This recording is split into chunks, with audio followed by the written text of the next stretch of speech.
ठीक है, is my screen is visible? Shreya? Hello? Yes sir. My screen is visible? Yes sir. Okay. No sir, मुझे नहीं दिख रही। सर बस आपका डेस्कटॉप दिख रहा है। Yes sir. एक second. ठीक है। अभी यस सर। सर। ठीक है, मैं किसी से कुछ चीजें कर रहा हूं। ठीक है। ठीक है, हमने जो एंगल्स के बारे में पढ़ा था, कल हमने देखा था, कल कंप्लीट हो जाएगा। एक बार आप मुझे लास्ट टॉपिक बता सकते हो? शिवानी, कल कहाँ तक कंप्लीट हो गया था हमारा? सर कल मैंने क्लास के लिए थी बिकॉज सर मेरा नेटवर्क प्रॉब्लम हो रहा था। अच्छा, कोई बात नहीं। ठीक है, तो देखो एंगल्स में सबसे पहले हमने राइट एंगल देखा था और स्ट्रेट एंगल देखा था। ठीक है, तो सबसे पहले आपको जो मैंने एक कॉन्सेप्ट बताया था, उस कॉन्सेप्ट में क्या है कि क्लॉकवाइज और एंटी क्लॉकवाइज का कॉन्सेप्ट किया था। दैट मींस ये जो आप क्लॉक देखते हो, आपके हाथ में अगर रिस्ट वॉच है आज, तो अभी तो मतलब आप देखोगे इसको, तो फिर वो कैसा मूवमेंट होता है? Clockwise. That means clockwise movement को हम क्या कहते हैं? क्लॉकवाइज मूवमेंट को ही हम लेफ्ट मूवमेंट कहते हैं। ठीक है, एक होता है anti clockwise movement. Anti clockwise movement में क्या होता है? Anti clockwise movement that means opposite to clockwise movement, right? Anti-clockwise movement means opposite to clockwise movement, that means right movement. ठीक है, ये दो चीज का ध्यान रखिएगा। Clockwise that means left movement, anti-clockwise means right movement. Got it? ठीक है, अब जैसे मैंने आपको एक वो भी दिया था कि डायरेक्शंस की बात की थी, ईस्ट वेस्ट नॉर्थ साउथ। तो शायद कल शिवानी नहीं थी, शिवानी को भी हम बता देते हैं कि कैसे हमको याद रखना है, कैसे नॉर्थ ईस्ट वेस्ट साउथ कैसे लिखते हैं। साक्षी बताएंगे कि कैसे लिखते हैं इसको? Can I? हाँ, हेलो। हाँ वैष्णवी, बता ना। सर एन का जो ऊपर वाला पार्ट है तो मुझसे सबसे ऊपर का जिसको हम जिस साइड। हाँ, तो ये थोड़ा सा आपके लिए एक याद रखने का रहता है कि कैसे हम इसको यूज करते हैं। देखो एन कैसा है, एन हम लिखते हैं तो कैसे करते हैं? देखो एन लिखते हैं तो ऊपर की तरफ सबसे पहले एक लाइन को ड्रॉ करते हैं। दैट मींस जो एन का पार्ट होगा, नॉर्थ हमेशा अपवर्ड होता है, साउथ ईस्ट का फेस जिधर होता है, जिधर हम ईस्ट का जो ये साइड होता है उस तरफ लिखते हैं, तो ईस्ट और वेस्ट होता है। ये जो नॉर्थ साउथ ईस्ट वेस्ट है, वो ईस्ट वेस्ट वो क्या करते हैं? ये हमारे 90 डिग्री पे बाइसेक्ट मतलब इंटरसेक्ट करते हैं। अभी अगर ये कोई कहे कि हमें when we say that we have to take a one right angle turn, अगर हमसे कोई कहे कि आपको एक राइट एंगल टर्न लेना है और वहां पे हमें ये नहीं पता है कि क्लॉकवाइज लेना है या एंटी क्लॉकवाइज लेना है, अगर ये मेंशन नहीं है तो दैट मींस वो बाय डिफॉल्ट क्या होता है? क्लॉकवाइज मूवमेंट होता है, right? When we say turn right angle, that means turn clockwise by default.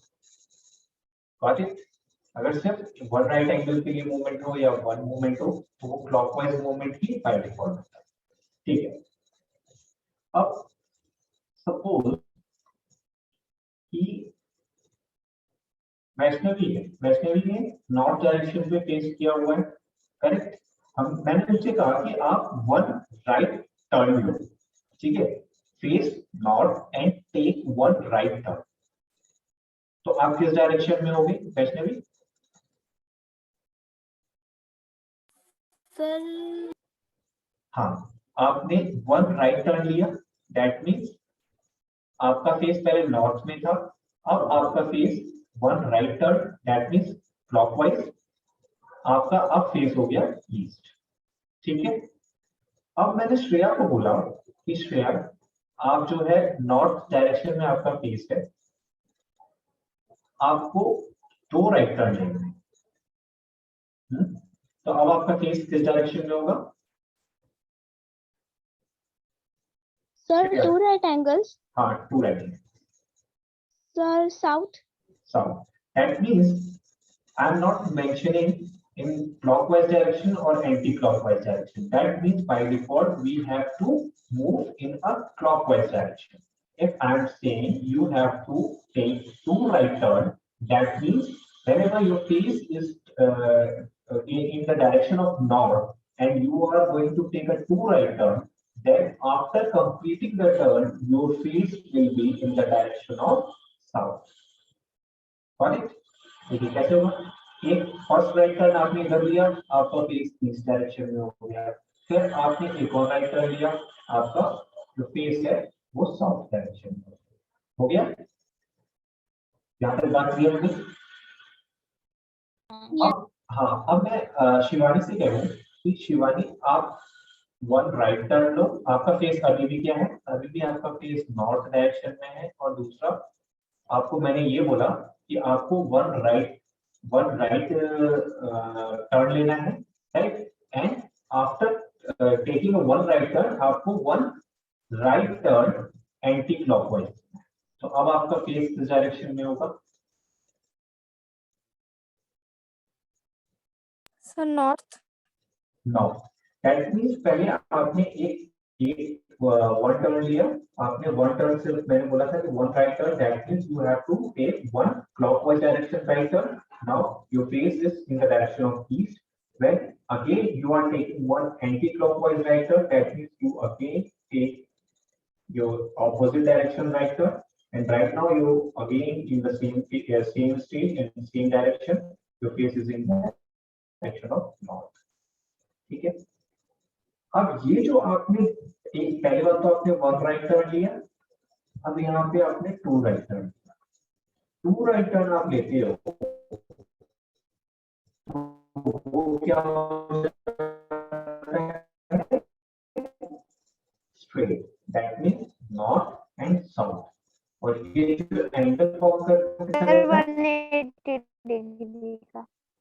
Exact 180। तो यहाँ से आपको एक और दूसरा कॉन्सेप्ट समझ में आया कि स्ट्रेट उस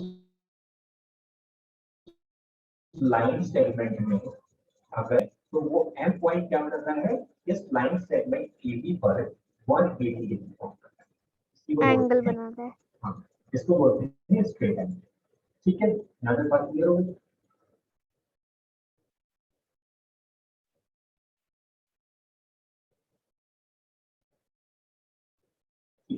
अगर ये वैष्णवी आप बताओ कि अगर हमने टू स्ट्रेट एंगल मूवमेंट लिया, टू स्ट्रेट एंगल मूवमेंट लिया, और ओरिजिनली हमारा जो फेस था वो नॉर्थ डायरेक्शन में था, तो आफ्टर 2 स्ट्रेट एंगल मूवमेंट हमारा फेस किस डायरेक्शन में? सर नॉर्थ में ही रहेगा क्योंकि 360 पूरा घूम जाएगा इसीलिए।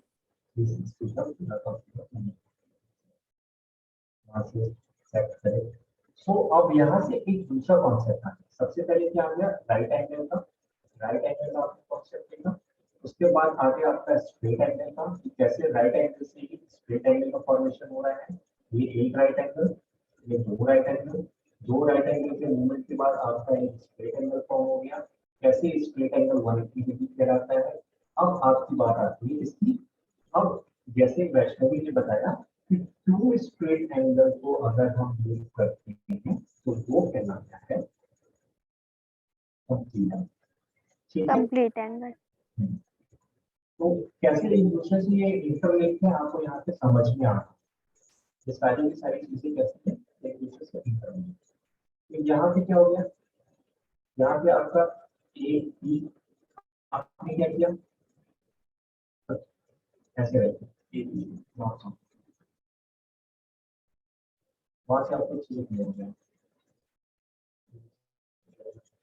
आपने क्या किया, आपने नॉर्थ साउथ ईस्ट वेस्ट किया। अब आपको मैंने कहा कि 1 right angle movement, that means clockwise 1 right angle, you are right now in the direction of east, one again one complete right angle moment. You are right on that south. This is your 180 degree moment. But अब आपके पास दूसरा है, दूसरा जो मैंने बोला one complete right angle one.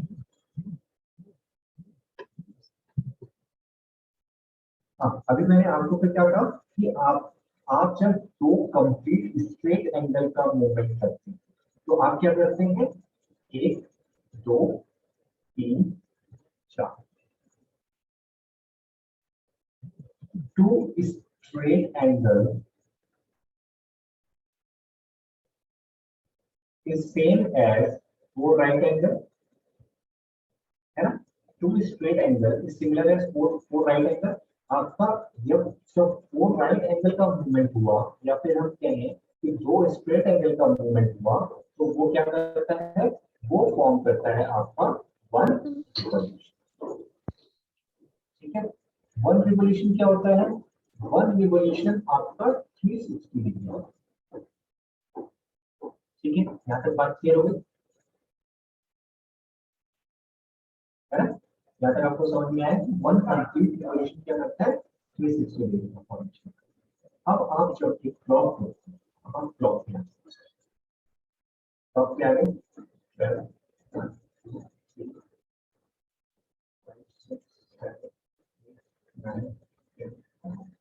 यहाँ पे आपका जो मिनट है या फिर आवर्स है या सेकंड हैंड का जो भी पार्ट है, अगर ये तरह से शुरू होता है, तरह से मूव करते करते करते करते करते वापस कर दिया तो इस एक्सिस पे कितना एंगल पर मूवमेंट है इसका,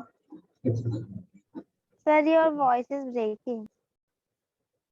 हेलो, अभी क्लियर है? Yes, sir. ठीक है, मैं कह रहा था कि अगर ये अपने एक्सिस पे ही ये 12 से मूव करता है, 12 से मूव करते हुए 1 2 3 4 होते हुए अगेन 12 पे आ जाता है तो वो क्या कहलाया, उसका one revolution. Revolution. One complete revolution. One complete revolution. अब रिवॉल्यूशन जो हुआ वो 360 डिग्री के एंगल क्रिएट करता है।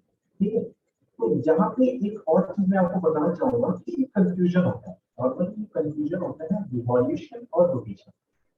ठीक है, कभी भी आप अभी तो क्लियर है, अभी समझ में आया कैसे, लेकिन जब होता क्या है रिवॉल्यूशन एंड रोटेशन, राइट? तो कोई भी चीज अपनी एक्सिस पे ही अगर रोटेट रिवॉल्व करे, मतलब घूम रही है, तो वो क्या कहलाता है, रिवॉल्यूशन। ठीक है, और अगर वो क्या हो रहा है कि वो उस एक्सिस के चारों तरफ घूम रही है तो वो क्या कहलाता है, रोटेशन। बट अभी जैसे यहाँ पे हमने क्या किया, यहाँ पे हमने शिवानी को खड़ा किया। ठीक है, अब शिवानी ने एक स्ट्रिंग लिया तो उस स्ट्रिंग को क्या किया, वैष्णवी को पकड़ा, चलो साक्षी को पकड़ा दिया, उसने साक्षी को पकड़ा। अब साक्षी ने क्या किया, साक्षी का मूवमेंट इधर शुरू हुआ, ये जो शिवानी वो अपनी जगह फिक्स है, उसका कोई मूवमेंट नहीं है, लेकिन जो वैष्णवी है, वैष्णवी का मूवमेंट है, वैष्णवी यहाँ से मूव कर रही है और ऐसे गोल से घूमती जा रही है। ठीक है, तो आप कोई मुझे ये बता सकते हैं कि इसमें रोटेट कौन कर रहा है और रिवॉल्व कौन कर रहा है? Sir, हाँ बताइए, साक्षी बताइए। सर शिवानी रोटेट कर रही है और वैष्णवी रिवॉल्यूशन revolution कर रही है। वैष्णवी रिवॉल्व कर रही है और शिवानी रोटेट कर रही है। सही है ये?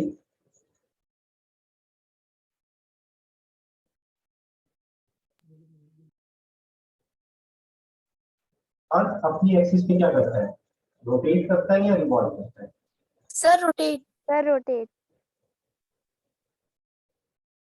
ठीक है, तो यहाँ पे क्या करना है, ये अर्थ मान लीजिए, राइट?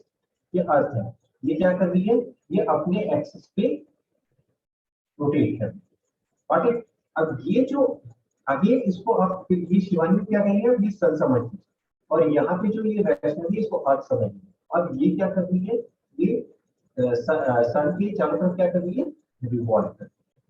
तो यहाँ से आपको कॉन्सेप्ट समझ में आया कि कैसे जो है, अगर आप एक ही एक्सिस पे कंप्लीट मूवमेंट लेते हो तो कैसे वन आप 90 plus 90 plus 90 that means 4 times 90 आप जब इसको मूव करते हो या फिर वो कंप्लीट स्ट्रेट एंगल का मूवमेंट करते हो तो आप एक कंप्लीट रिवॉल्यूशन यानी 360 डिग्री का मूवमेंट।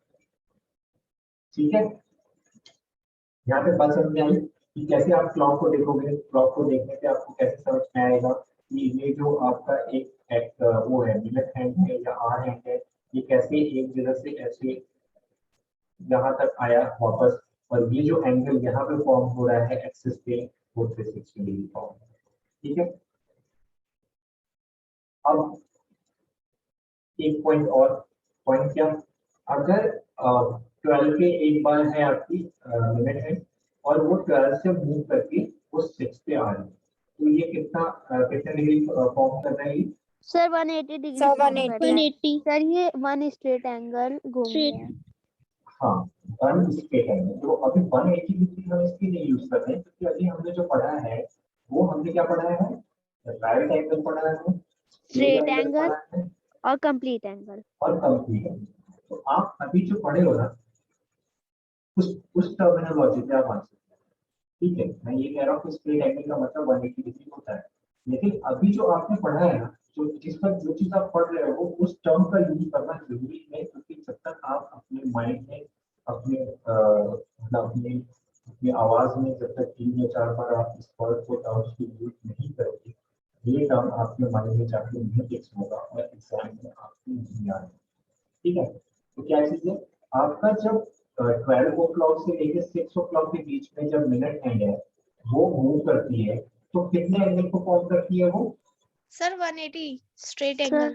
नहीं, अगेन 180 जो बोल रहे सर हैं 90। ऐसे 90 कर रहा है। आप 12 से जा रहे हो, 12 से लेकर के 6 पे जा रहे हो। सर 6 पे जा रहे हैं। हाँ, sir 180 Sir, straight. Sir 180 straight straight. 180 Straight straight angle. angle. ठीक है, 180 स्ट्रेट एंगल नहीं, सिर्फ one straight angle. One straight. One straight angle is same as 180 degree, है ना। तो दोनों का मतलब नहीं, आपको एक मतलब एक रिपीट करना है इस चीज को। तो क्या हो रहा है, ये आपका एक स्ट्रेट एंगल का मूवमेंट हुआ यहाँ पे।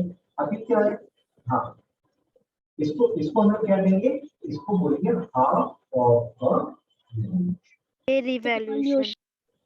तो ये रिवॉल्व कर रहा है लेकिन हाफ रिवॉल्व कर, ठीक है, हाफ ऑफ अ रिवॉल्यूशन या फिर टू राइट हैंड, ठीक है, टू राइट हैंड या फिर one One. Straight hand. One straight angle. ठीक है, यहाँ तक बात समझ में आ गई आपको। अब आपका जो मिनट है वो कहाँ पे, तो 6 पे, और दूसरा है 9। तो जब ये 6 से 9 पे जा रहा है तो कितने एंगल का इसका मूवमेंट है? Sir One right angle. One right angle 90 degree का। हाँ, मतलब वन राइट एंगल। अब मैंने आपको बोला था कि आप टर्म्स से यूज करेंगे, राइट एंगल, कंप्लीट एंगल या स्ट्रेट एंगल, अभी इसका यूज करेंगे। Sir right angle one right. One right angle का मूवमेंट करेक्ट। अब वन राइट एंगल आप बोलो या फिर वन राइट एंगल या फिर 1/4 ऑफ अ रिवॉल्यूशन। वो हम कैसे कैसे एक दूसरे को इंटर रिलेट कर रहे हैं, को रिलेट कर रहे हैं, वो देखना जरूरी है। आप 180 डिग्री 190 ये चीजें याद रखना जरूरी नहीं है। कैसे क्या जरूरी है कि कैसे हम टर्म्स जो हम पढ़े हैं, right angle, straight angle and revolution या फिर आपका कंप्लीट एंगल, कैसे इनके बीच में आपको इंटर रिलेट या को रिलेट करना।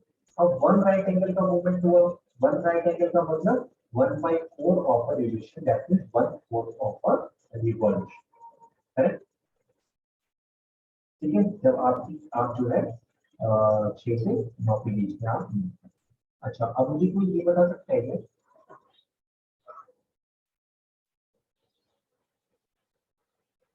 ये वायरलेस ये टाइम ये आपका एक्सेस है फ्रॉम 1 to 10, कितना रिवॉल्यूशन हुआ, Sir, 1/4 Just of revolution. Sir, 1/4. 9. आपका Sir, one one right angle का one revolution. ना आप फिर से बोल रहे हो क्लॉकवाइज वन राइट एंगल का रिवॉल्यूशन कैसे आप कह रहे हैं? आपका मतलब आप इस वाले को देख रहे हो क्या? Yes, sir. आप किसके देख रहे हो? आप इसको देख रहे हो है ना? Yes, sir. पर इसको क्यों देख रहे हो? आपका तो जो Sorry, क्लॉक sir. आपका नहीं सॉरी नहीं आप समझो बात को। हर चीज में सॉरी और थैंक यू नहीं होता, आप समझो कि ये आप इसको देख रहे हो दैट इज गुड। ये तो कह रहे हैं कि ज्योमेट्री है क्या? ज्योमेट्री है आपकी इमेजिनेशन। आप इमेजिन किए आपको सामने से ये दिख गया राइट हैंड, लेकिन आप ये तो बोल गए कि क्लॉकवाइज जो क्लॉक होती है वो क्लॉकवाइज मूवमेंट होता है ना? जो क्लॉकवाइज Yes, sir. मूवमेंट होता है। अब यहाँ पे जो क्लॉक है तो क्लॉकवाइज मूवमेंट हो रहा है। आपने यहाँ पे तो 90 डिग्री इसको बोल दिया, आपने ये क्यों नहीं बोला उसको? Sir, 1/3. ये हाँ ये बताइए ये Sir, 1/3. Sir, 3/4.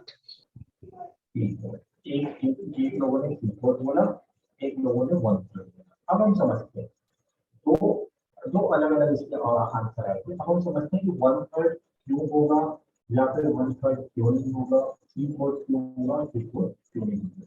ठीक है, ये जानना जरूरी है। तो आप सबसे पहले जो आपके पास बात क्लियर हुई कि जब आप क्लॉक देख रहे हो तो जरूरी मतलब ये जरूरी है कि क्लॉक का मूवमेंट किस डायरेक्शन में हो। ठीक है, तो हमें ये 90 डिग्री हमारे ये एंगल हमारी बात समझ में। अच्छा चलो अब यहाँ पे एक और प्रश्न। यहाँ से देखो, ये आपकी क्लॉक है, ठीक है, ये है 1 o'clock। हमारे जो मिनट है वो 1 से मूव किया, 1 से मूव करते कहाँ पे आ गया? इसके जस्ट ऑपोजिट एक पे आ गया। अब मुझे कोई ये बताए यहाँ पे 1 से लेकर के 8 तक आने में कितने एंगल का मूवमेंट हुआ? Sir, 1 straight Sir, angle. 1 straight angle.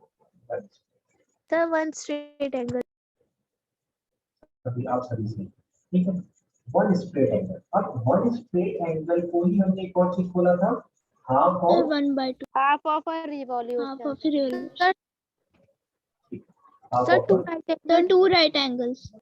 हाँ 2 राइट एंगल होते हैं, लेकिन अभी हम रिवॉल्यूशन के टर्म्स में हैं। तो 1 straight angle means 2 right angle use करेंगे। ठीक है, हाफ ऑफ रिवॉल्यूशन भी है, तो अब हमें क्या लेना है इसको और हाफ ऑफ रिवॉल्यूशन को। ठीक है, अब यहाँ पे अब एक और चीज, यहाँ तक आप पहुंच गए कहाँ से? आपकी 1 बजे से लेकर के आपकी घड़ी 8 बजे तक। अब कहाँ जानी है? 8 बजे से 10। देखिए कैसे इसको हम ब्रेक करते हैं। सबसे जरूरी है किसी चीज को मैथमेटिक्स को डिफरेंट पार्ट में ब्रेक करना। अगर आप ब्रेक नहीं करोगे तो मैथ्स हमेशा बहुत बहुत बहुत डिफिकल्ट है।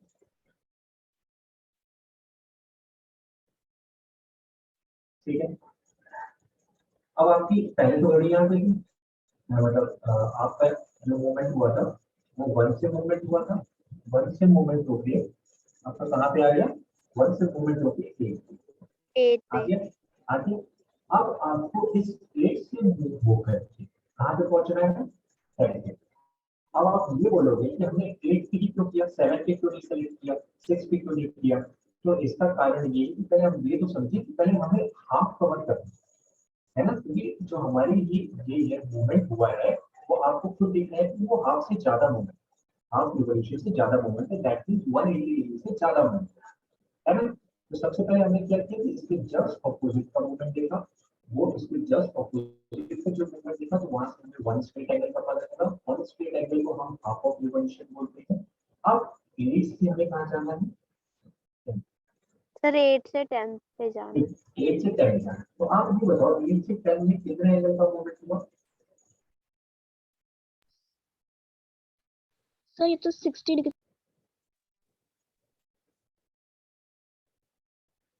Sir, ये 90 डिग्री से कम होगा. Sir, acute angle. Sir, acute angle. Acute angle नहीं, ये एक्यूट एंगल की बात नहीं है, बात हमारी आ रही थी सर ये 90 डिग्री से कम होगा। Sir less than 1 right angle. एक आप इसको 11 करें, क्योंकि आपका अभी लेसन 90 डिग्री, आप इसको 11 करें, ठीक है, ठीक है ना। अब बताओ आप कितना मूवमेंट हुआ। Sir 1 right angle. हाँ,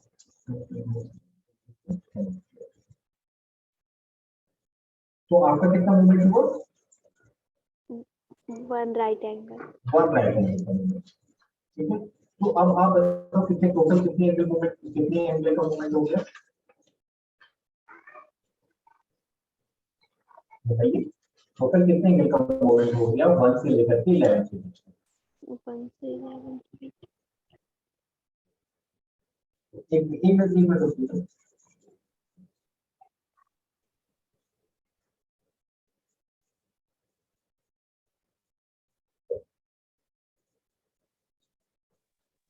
वन के ऑपोजिट क्या आएगा। सर 1 के अपोजिट 8। वन के ऑपोजिट लेके आएगा, पक्का है। टू के सर 1 ऑपोजिट, के ना। हाँ, टू के यस सर। ऑपोजिट क्या आएगा। टू के सर ऑपोजिट, 2 के अपोजिट 9। टू के ऑपोजिट, अच्छा, थ्री के ऑपोजिट क्या आएगा। सर 3 के सर 1 के अपोजिट अपोजिट तो 7 आएगा। यस सर 1 के अपोजिट 9 7 7 सॉरी। 7। तो मैं यहाँ पे इतना बड़ा ब्लंडर करते हुए जा रहा हूँ और आप कोई ध्यान नहीं दे रहे, है ना।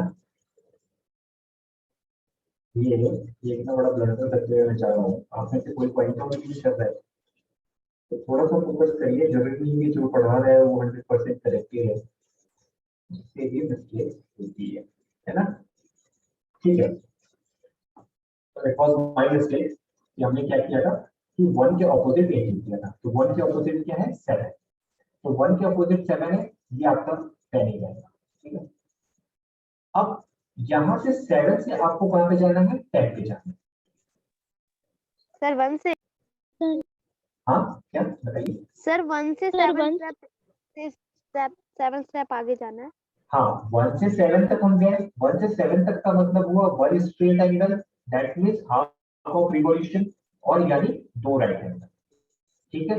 अब जब यहाँ तक हम पहुंच गए, दैट मींस इसके बाद हमें जो जाना है वो जाना है 10 तक, ठीक है। 10 तक मतलब कितना जाना है, 7 8 9 10। आपने कितना एंगल मूव किया, आपने कितना एंगल मूव किया, 1 राइट एंगल का मूवमेंट हुआ। आप ये समझ रहे हो कि ये राइट एंगल का मूवमेंट कैसे होता है, आप करिए। ये सबसे पहले कंफ्यूजन, सबसे पहले यहाँ देखो 12, this is 6, this is 3, this is 9। अब आप जब 3 बार मूव करते हो, दैट मींस 12 के बाद 1, फिर 2, 12, इसके बाद एक मूवमेंट, इसके बाद दूसरा मूवमेंट, इसके बाद तीसरा मूवमेंट। जब आप 3 मूवमेंट करते हो तो 90 डिग्री पाओगे, ठीक है। अब मान लीजिए कि आपकी जो एक वॉच की हैंड मिनट हैंड है वो 5 पे है, तो 5 पे है तो 5, फिर एक मूवमेंट 6, दूसरा मूवमेंट 7, तीसरा मूवमेंट क्या होगा सर 8। सर 8। तो यानी कि जब वो 8 पे आएगी, 5 से 8 के बीच में वो 90 डिग्री पाओगे। तो ये कंफ्यूजन क्लियर होना चाहिए कैसे कैसे 90 डिग्री का फॉर्मेशन होता है। जब भी वो एक मूवमेंट हुआ, 2 हुआ, तीसरे पे आके जब रुक गई तो 90 डिग्री का फॉर्मेशन होगा, ठीक है। अब मुझे कौन बताएगा, साक्षी बताएगी। मैं सर क्या। हाँ बता रहा हूँ, मैं हूँ 7 पे हूँ। अब मुझे 90 डिग्री मूव करना है, मतलब जो वॉच है, वॉच का जो मिनट है उसको 90 डिग्री मूव करना है। वो किधर मूव करेगा, सर 10 पे। ठीक है।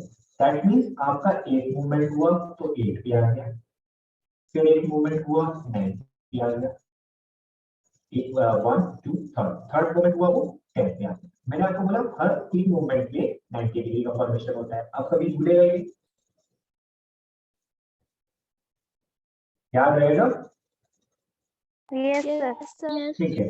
तो आपका क्या हुआ है, यहाँ पे जब आप मूव कर रहे हो 1 से लेकर के 10 के बीच में, तो आप क्या कर रहे हो, पहले एक right angle, 2 right angle, 3 right angle, that means आपका 3 राइट एंगल का मूवमेंट, 3 राइट एंगल कह ले, या फिर आप पहले यहाँ पे जो देखे थे क्या है, हाफ ऑफ रिवॉल्यूशन, आप जब 7 से 10 में आ रहे हो तो कितना रिवॉल्यूशन हुआ? 1-3. 1/3 एग्जैक्टली। आप जब 7 से 10 के बीच में जा रहे हो, 7 से 10 के बीच में जा रहे हो, तो आपका क्या हो रहा है? 1/3 ऑफ, 1 राइट एंगल फॉर्म हो रहा है. हाँ 1 राइट एंगल भी होगा या 90 डिग्री. 1/3 ऑफ रिवॉल्यूशन होगा, यस. है ना? अब आपको जो दोनों चीज आप ऐड करोगे, यानी हाफ ऑफ रिवॉल्यूशन तो यहां से यहां तक हुआ था, कहां से? 1 से लेके 7 के बीच में हाफ ऑफ रिवॉल्यूशन हुआ था। अब 7 से लेके 10 के बीच में कितना हो रहा है? 1/3 ऑफ द रिवॉल्यूशन। आप दोनों को ऐड कर दो। अब मुझे कोई बताएगा कितना हो गया ये 1/3 होगा। ये किसने बोला था 1/3 ऑफ रिवॉल्यूशन होगा? ये वैष्णवी किसने बोला था? 1/4 होगा। हाँ, अभी 1/3 ये 1/3 नहीं होगा, ये 1/4 होगा। आप पिक्चर को दिमाग में क्लियर रखो। ये कितना रिवॉल्यूशन है? अभी आपने पहले बताया था कि ये कितना कितना रिवॉल्व हुआ? एक one angle, that is one right angle का रिवॉल्यूशन हुआ। वन राइट एंगल का रिवॉल्यूशन को ही हम हाफ 1/4 ऑफ कंप्लीट एंगल कहते हैं। 1/4 ऑफ द कंप्लीट एंगल कहते हैं कि नहीं कहते हैं? Yes sir. या फिर वन राइट एंगल, ये आपको बताया था कि थोड़ी देर पहले, यानी कि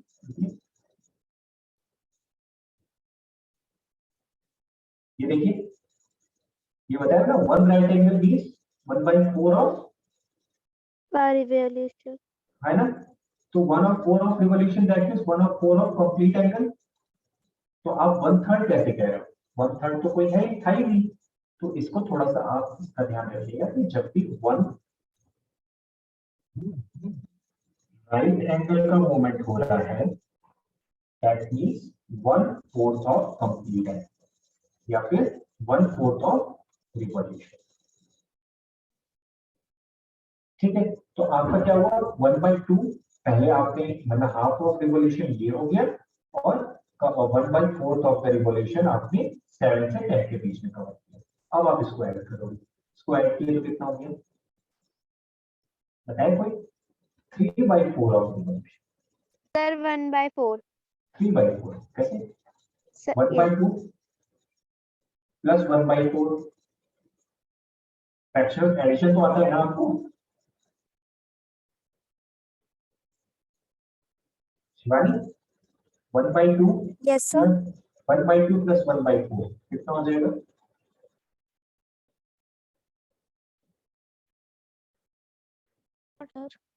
हाँ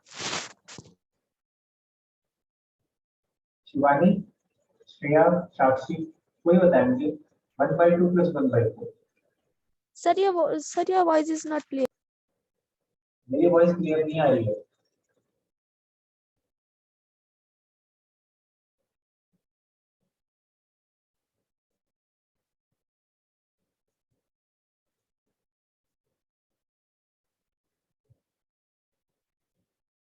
अब आई है?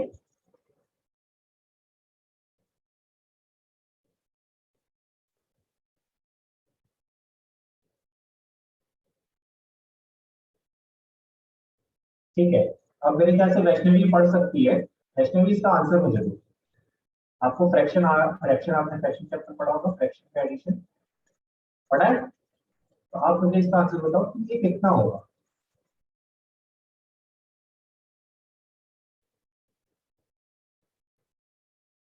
मेरी आवाज आ रही है आप किसी किसी को? Shreya, Shreya, Shivani, yes sir. आवाज आ रही है मेरी? Yes sir. तो इसका आप आंसर तो बताओ। सर मैं बताऊं? हाँ बताओ। सर 1/2. 1/, कैसे होगा 1/? सर पहले 2 और 4 का एलसीएम लेंगे तो इसका आंसर आएगा 4, और सर क्या कहते हैं डिनोमिनेटर में 4 लिख देंगे और 1 को 1 से प्लस करेंगे तो 2 आ जाएगा। फिर इसे सिंपलेस्ट फॉर्म में करेंगे तो 2 1 जा और 2 2 जा 4। ठीक है, पर मैं इसको ये कहूँ, ये आप ऐसे कहना चाह रहे हो, नहीं बंद आप यहाँ Yes, तक तो आप यहाँ तक तो सही थे। अब आप सोचो, आप तैयारी करने जा रहे हो एग्जाम्स की, आपके एग्जाम्स बिल्कुल क्लियर है, बिल्कुल आपके सर के एग्जाम, लेकिन आपके फंडामेंटल्स अभी भी क्या है, क्लियर नहीं। sir wrong है। हाँ, सर डॉक्टर है, एलसीएम को डिनोमिनेटर से डिवाइड कर।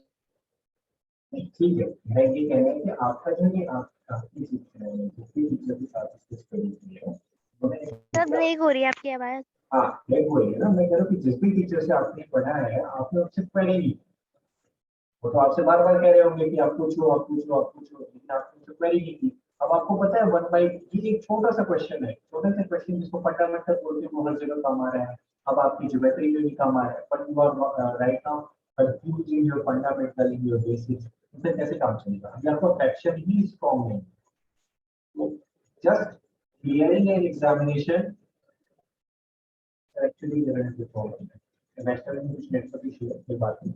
तो मेरा ये कहना है कि आपके जब तक फंडामेंटल्स या फिर आपके चैप्टर जो भी पढ़ रहे हो वो क्लियरली साउंड नहीं होंगे, तो आपका क्या हो जाएगा, केवल एग्जाम क्लियर करके कुछ नहीं आना। ठीक है, इस बात को थोड़ा हार्श में बोल रहा हूँ, but this is the fact. ठीक है, तो आपको जिसने भी ये फ्रैक्शन पार्ट पढ़ाया है, प्लीज आस्क हिज और हिम और कि कैसे होगा, क्या होगा। मैं आपको कभी अगर टाइम मिलेगा तो मैं आपको फ्रैक्शन का टॉपिक क्लास कवर कर दूंगा, है ना।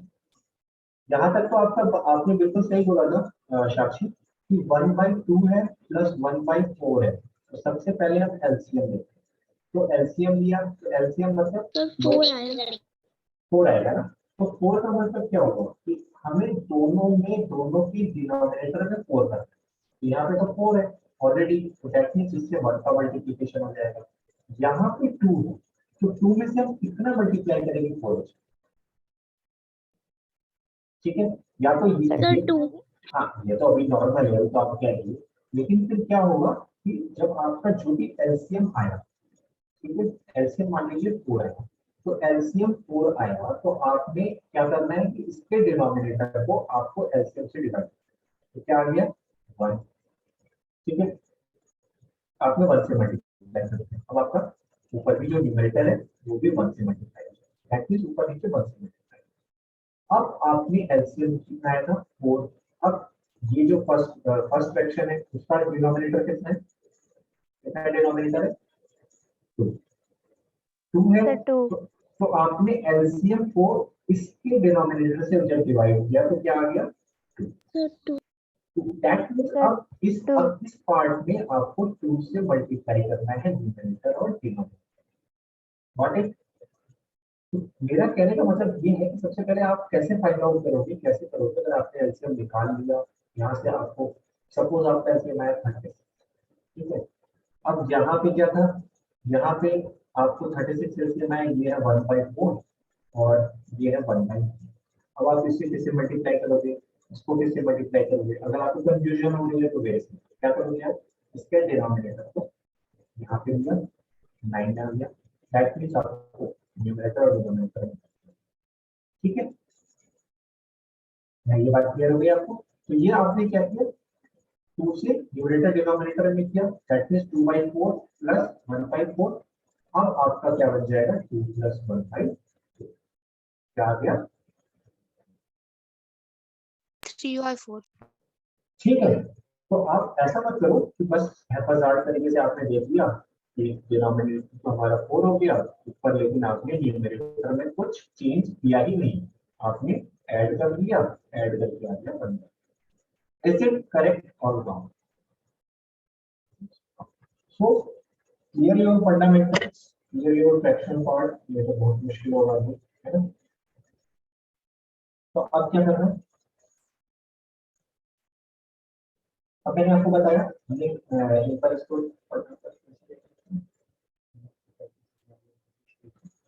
हमने कहा था कि आपकी जो मिनट में है उस 12 से 6 का मूव कर दिए, फिर आपकी जो मिनट में है वो 6 से 9 का मूव कर दिए,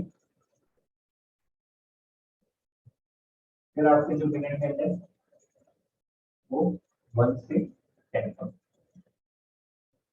ठीक है, तो आपको इस मूवमेंट में हमने क्या बताया कि हाफ ऑफ रिवॉल्यूशन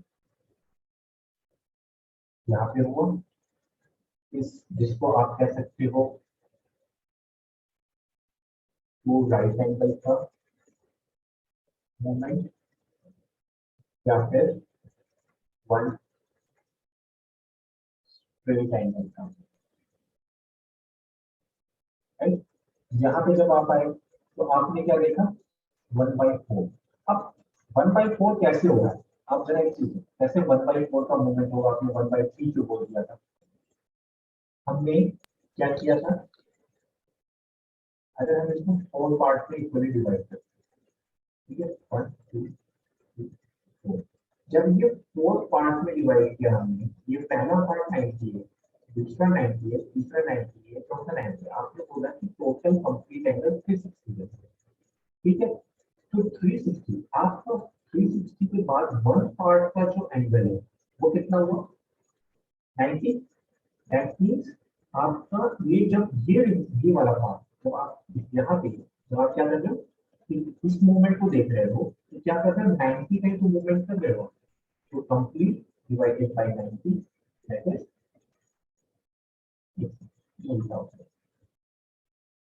क्योंकि कंप्लीट हमेशा क्या होता है डिनोमिनेटर में होता है, जो भी कंप्लीट वैल्यू होती है डिनोमिनेटर में। आपने कितने का मूवमेंट किया 90, तो ये क्या कहलाता है, कहलाएगा 1/4। That's why I told you कि this is 1/4 of a equation. बात क्लियर है, डाउट है क्या? 1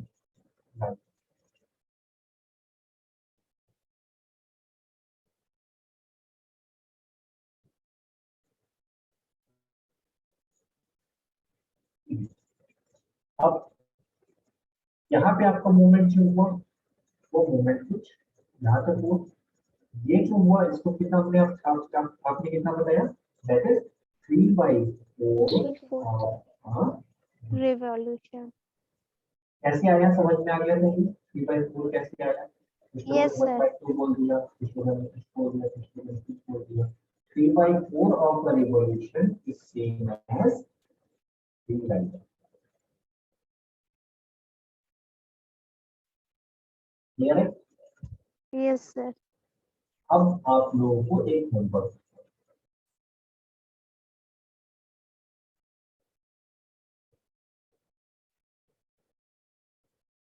draw 5 situations, draw 5 situation of 1 4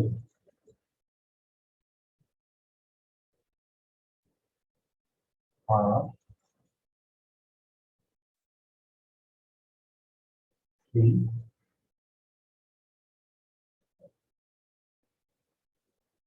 ठीक है, draw 5 situation of 1 4 half 3 4 the revolution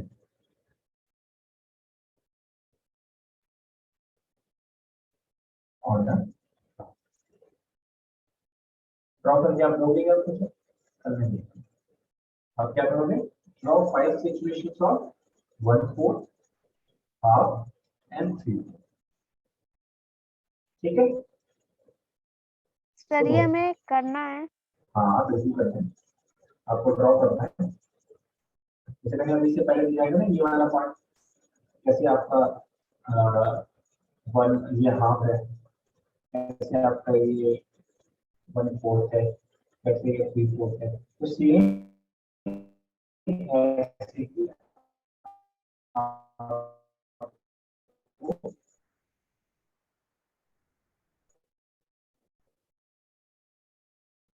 आपको प्लॉट में बहुत सारे सिचुएशन है,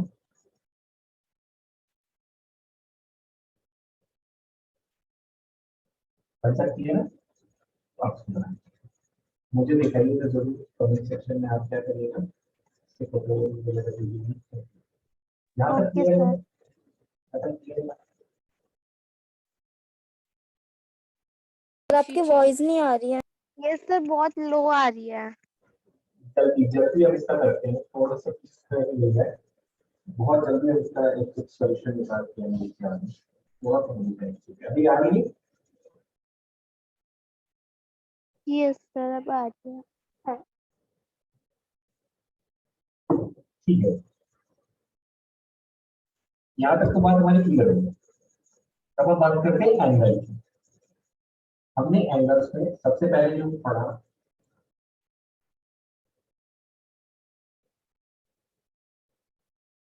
ये तो कवर हो गया आपका।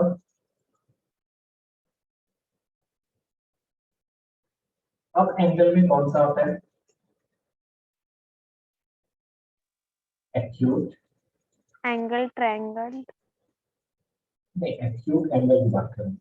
Okay sir. Obtuse, obtuse sir obtuse angle. Reflex, angle. ये सारे क्या हैं? ये अब इस एंगल के बारे में हम पूरी स्टडी करेंगे।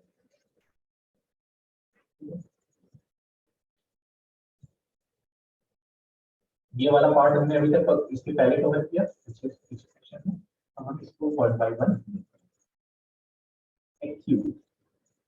अब आप एक चीज है, जैसे आप एक छोटा सा हार्ट बनाते हैं, इस हार्ट का फॉर्मेशन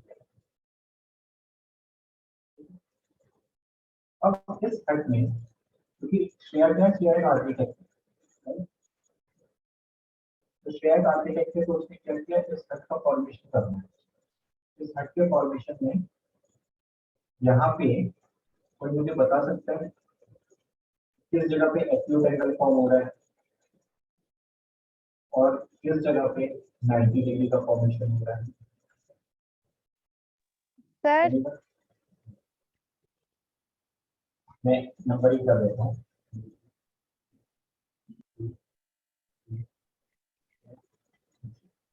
हाँ, एक चीज और याद रखिएगा कि ज्योमेट्री में नंबरिंग का मीनिंग का बहुत बड़ा रोल है, राइट?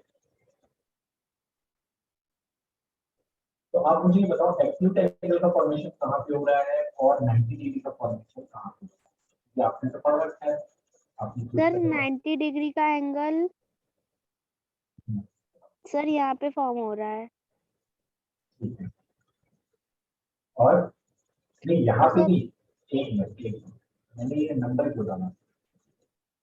ये डब्बा तो नाम लिखा है सर ए बी और सी के बीच में हो रहा है। हाँ, ए बी और सी नहीं, एंगल ए बी सी बोलिए ना। A B C angle A B C. आप जब एंगल ए बी सी बोल रहे हैं तो दैट मींस आप सीधे इस एंगल को डिग्री, राइट? Yes sir. तो आप ये कहेंगे कि ये वाला एंगल हो रहा है, एग्जाम ऐसे हो रहा है, ये वाला एंगल हो रहा था, ठीक है आप sir angle A B C 90 degree को फॉर्म वो कर रहा है, रिप्लेस। अब मुझे एक्यूट एंगल कोई बताएगा कि एक्यूट एंगल कहाँ पे लगता है? सर मैं बताऊं? हाँ हाँ बताओ, क्या बताओ? सर एक्यूट, सर सर ये एंगल ए एफ और जी के बीच में हो रहा है। ए एफ और G, angle A F G Shreya ने बताया। अब श्रेया देखेगी ए एफ जी कैसे बनता है, A F ji, that means ये एंगल एक्यूट एंगल को फॉर्म करता है। लेकिन मैं यहाँ पे तो हो ही नहीं है, यहाँ पे तो लाइन ही नहीं है ना। सर मैं ए एफ जी तो हमारी लाइन ही नहीं है, तो क्यों लाइन दिखाया है तो उसको बताना है। आप जबरदस्ती में यहाँ पे एक लाइन बना के आप एक एंगल बना देना, है ना? अब आप सर एफ ए जी, हाँ एफ नहीं, ये सर क्या बताएगी? श्रेया ही बताएगी।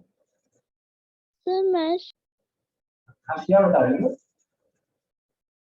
सर एंगल एफ ए जी। हाँ एंगल एफ जी, बिल्कुल सही, ठीक है।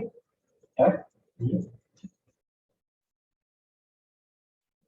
क्लियर है, ये हमारा एक्यूट एंगल है। That means the acute angle क्या चीज है?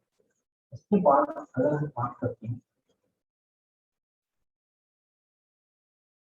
ठीक है, इसके बाद अगर हम बात करते हैं कि अगर आप बैठे, जहाँ पे बैठे हो उसके सामने एक वॉल है, ठीक है, इस वॉल के एक लैडर है,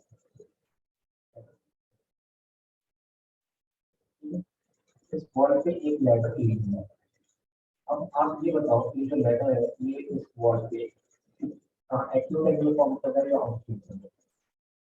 ये वाला एंगल क्या है? Acute angle. अब जो मैं बताना चाह रहा हूँ वो ये है कि कोई भी एंगल का फॉर्मेशन किसी गिवन बेस पे होता है, राइट? किसी गिवन बेस पे होता है। इस चीज को याद रखिएगा, हम कोई भी चीज फॉर्म कर रहे हैं, कोई भी चीज एंगल मेजर कर रहे हैं तो उसका एक बेस लाइन होता है, उसके बाद हम उसके अकॉर्डिंग या उसके रेस्पेक्ट में किसी एंगल का मेजर करते हैं। तो ये भी क्या है? ये भी मैं इसको नंबरिंग करके नहीं कर रही, सॉरी, ए बी सी। तो A B C angle A B C क्या है? ये एक एक्यूट एंगल है, ठीक है। अब आप लोगों को एक है कार्पेंटर्स स्क्वायर। कार्पेंटर्स स्क्वायर जब आप यहाँ कोई कार्पेंटर काम करेगा ना, आप देखोगे कि उसके पास एक ये ऐसा कुछ इंस्ट्रूमेंट, ठीक है। ये इंस्ट्रूमेंट वो क्यों रखते हैं? कारपेंटर्स के पास अपना एक इंस्ट्रूमेंट होता है, और जो मशीन्स वाले होते हैं उनके पास अपना एक इंस्ट्रूमेंट होता है। वो सारे इंस्ट्रूमेंट उनके काम करते हैं। अब ये क्या है, वो 90 डिग्री बना है ना। तो कारपेंटर का मेन रूल होता है, जो वो हर जगह को जो मेजर करता है वो अपनी कारपेंटर स्क्वायर को लेता है और यहाँ से 90 सर डिग्री। आपकी वॉइस बहुत लो आ रही है। ठीक है, तो ये क्या है? ये कारपेंटर स्क्वायर हो गया। कारपेंटर स्क्वायर जो है आपका क्या करता है? 90 डिग्री का फॉर्मेशन। दैट मींस ये आपका एक्यूट एंगल, ये आपका 90 डिग्री हो गया। अब आपका आता है ऑब्ट्यूज एंगल। क्या आता है? Obtuse angle. अब ऑब्ट्यूज एंगल की जब बात करते हैं हम, तो एक और घर बनाते हैं, ठीक है। एक और घर बनाते हैं, इस बार थोड़ा सा अलग बनाते हैं।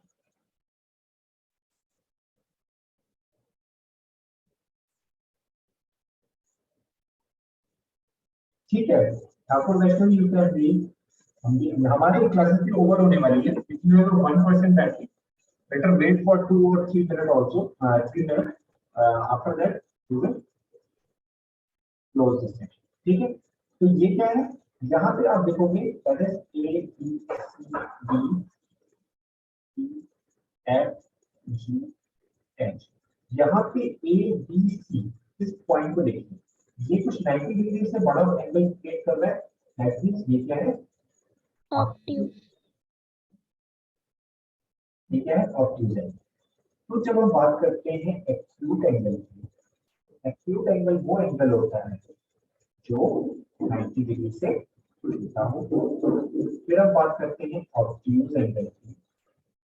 ऑब्ट्यूज एंगल वो एंगल होता है जो 90 डिग्री से ग्रेटर देन 90 डिग्री। बड़ा हो, ग्रेटर देन 90 डिग्री हो, ठीक है। बट ऑब्ट्यूज एंगल क्या है? Greater than 90 but less than 1, है ना।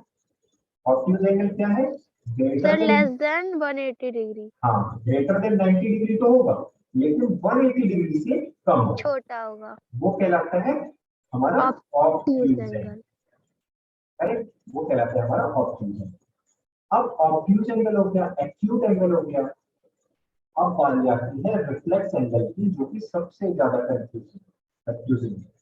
कंफ्यूजन क्या है कि जो रिफ्लेक्स एंगल है वो हमेशा कैसा होता है? ग्रेटर देन 180, इसको बोलते हैं रिफ्लेक्स एंगल। तो रिफ्लेक्स एंगल जब भी आप जैसे इसको देखोगे, इस क्लॉक को देखोगे,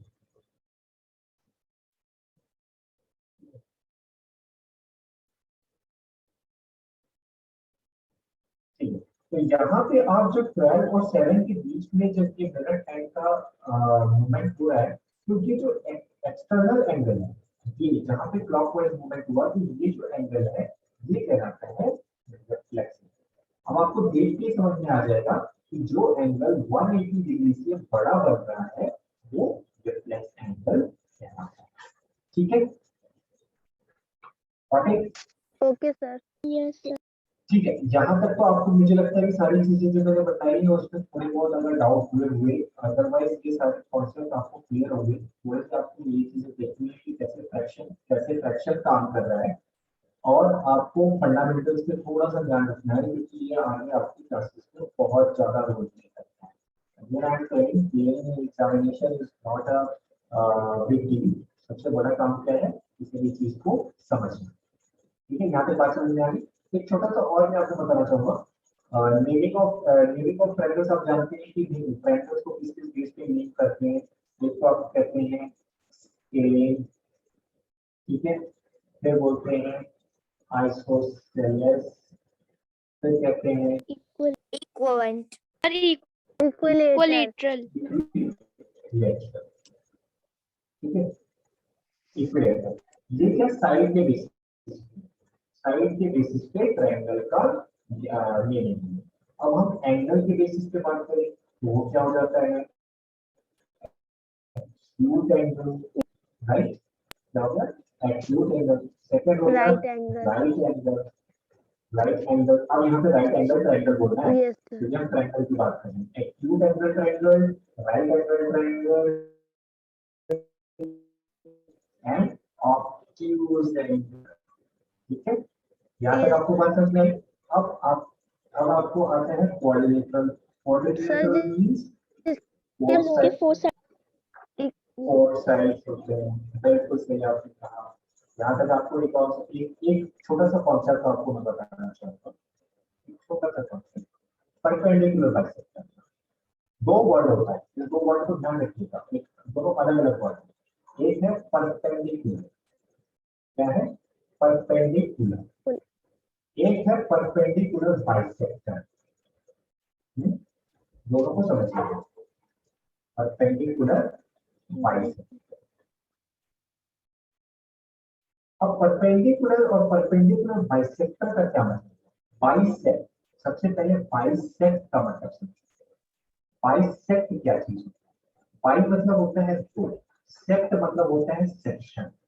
ठीक है, वो लाइन जो आपस में इक्वल सेक्शन में डिवाइड करे और मतलब इंटरसेक्ट करने पे जो दूसरी लाइन को इक्वली बाइसेक्ट करे, डिवाइड करे और 90 डिग्री पे वो उस पे इंटरसेक्ट, तो वो कहलाता है परपेंडिकुलर बाइसेक्शन। अब परपेंडिकुलर क्या हुआ, जैसे यहाँ पे देखो, ये लाइन है, ये लाइन सेगमेंट ए बी है, सी डी है। तो आप ये बताइए C O is equal to O D है क्या? ये है क्या? हाँ, तो बताइएगा ये है क्या? C O is equal to O D है?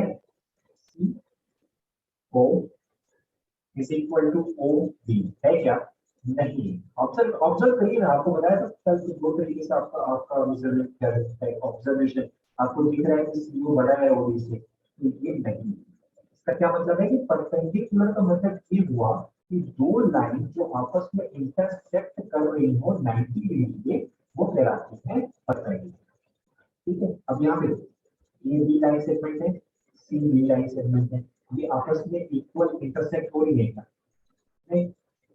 लेकिन जो परपेंडिकुलर बाइसेक्ट होता है वो क्या होता है, वो एक ऐसा इंटरसेक्शन है दो लाइन सेगमेंट का जो कि एबीसीडी, जैसे सीडी है, सीडी एबी पे क्या कर रहा है, इंटरसेक्ट कर रहा है 90 डिग्री, लेकिन वो इसको इक्वल पार्ट में डिवाइड भी कर रहा है।